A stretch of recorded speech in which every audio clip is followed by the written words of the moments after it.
I was lucky to be born in Mexico and be raised there as well. And when I was entering junior high, I remember I was trying to fit in with the people. I was doing things that, I wouldn't necessarily call honorable. And I was also, to my advantage, doing other things that I actually enjoyed doing. One of my biggest passions is music. So I remember I would, freestyle rap with my friends, or I would dance a choreography with another friend and just have fun together doing that. Playing an instrument, and eventually I even became a DJ. So music was a very vital part of my life, and it still is today. But I remember that by the end of that period of time, I was a bit confused. I was a bit unsettling. I didn't quite agree with the stereotypical way of living a life, going to school, getting a job, finding a wife, get married, have kids, retire. That sort of pattern, right? So I was questioning things. And I basically wanted to understand myself better. I wanted to understand others better and the world as a whole. And so the first thing I looked at was philosophy. That was like the first thing that I found that I was super compelled of. And that came first because I remember I had a logic professor who would show us how we make what we call fallacies, right? Like logical fallacies. And I was pretty amazed and at the same time dazzled by realizing that a lot of the judgments we have are often completely biased and don't really help us in living a good life or just reasoning through things. And so I started to put my faith in reason.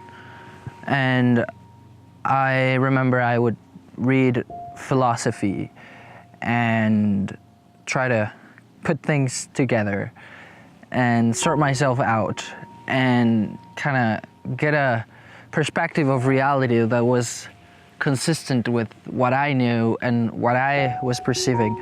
But reasoning alone didn't really serve me. I found out about that when I read a book called The Denial of Death by Ernest Becker. That was like a life-changing book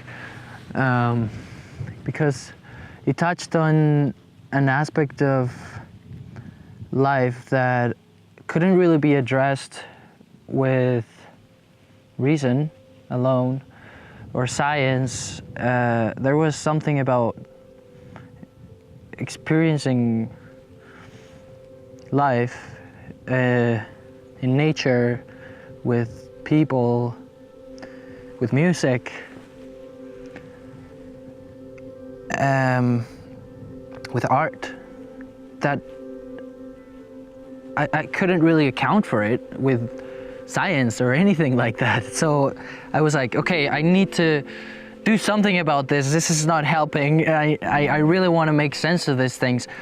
And so I kind of went down the rabbit hole, as they say, and I entered the depths of human psychology and more philosophy, and I was trying to make sense of things, and I thought that I was looking for some sort of truth that would suddenly free me from all my worries and anxieties and fears, and I would just break free and just live by that sort of ultimate principle.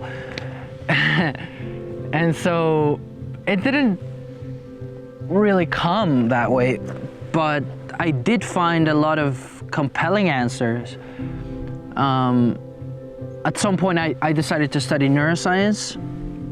I thought that understanding the perceptual structure of our minds would probably help us understand ourselves better, other people, and the world as a whole, at least as we perceive it.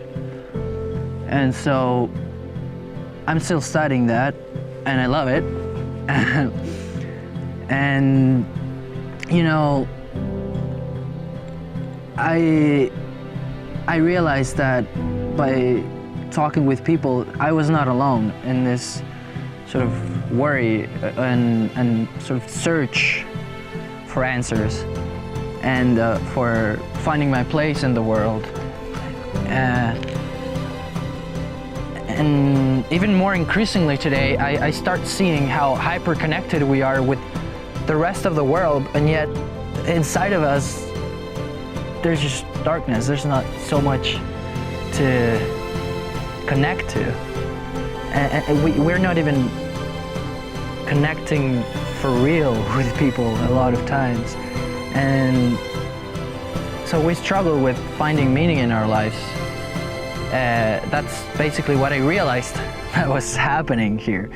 There was just this need for meaning, for making sense of things. And so meaning is on demand. That's basically what's happening, the way I see it at least.